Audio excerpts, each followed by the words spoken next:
అందరికీ యోగా దినోత్సవ శుభాకాంక్షలు అండి. అసలు యోగా అంటే శారీరక మానసిక ప్రశాంతత కోసం అండి. మేము పూజ్య గురుదేవులైన రాపర్తి రామారావు గారు శిష్యులైన శ్రీ శ్రీనివాస గురువు గారు విజయనగరం వారి దగ్గర మేము విద్యని భార్యాభర్తలు ఇద్దరము అభ్యసించామండి.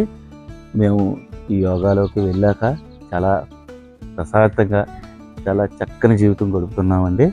మా గురువు గారి దయ వల్ల. మీరు కూడా జీవితంలో ఒక భాగంగా ఇది అలవాటు చేసుకోండి. మీరు గురువు గారి ఆధ్వర్యంలోనే నేర్చుకోండి. మీ దగ్గరలో ఎవరైనా మంచి గురువులు ఉంటే వాళ్ళ దగ్గర వెళ్ళి నేర్చుకోండి. అంతేగాని యూట్యూబ్లో చూసి ఎవరైనా అంటే తెలియని వాళ్ళు చెప్తే మాత్రం చేయకండి దయచేసి. కానీ తప్పకుండా మీరు యోగా మాత్రం మీ జీవితంలో ఒక భాగంగా చేసుకోండి. ఇప్పుడు యోగా అనేది మొత్తం మన మోదీ గారు వచ్చిన తర్వాత 10 సంవత్సరాల నుంచి మొత్తం ప్రచారం అయ్యి చక్కగా స్కూల్స్లో వాటిలో పెట్టారు.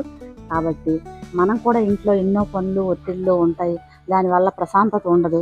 ఇది కొంచెం ఒక్క 1 అవర్ కేటాయించండి. యోగా కోసం కేటాయించారనుకోండి, ఆరోగ్యం ఉంటుంది, మానసిక ప్రశాంతత ఉంటుంది. దయచేసి అందరూ ఈ యోగాని అలవర్చుకోండి ప్లీజ్. నేను ఈ మధ్య యోగాసనాలు వేయలేకపోయానండి. ఒక ధ్యానం ఒకటే చేస్తున్నాను.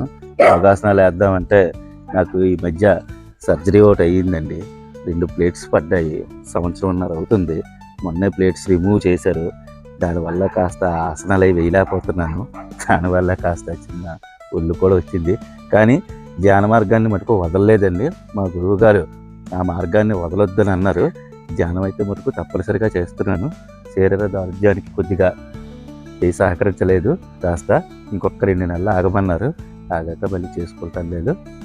ఓకేనండి. ఇప్పుడు ఆసనాలు చూద్దాం. సూర్య నమస్కారాలు వేసి చూపిస్తాం.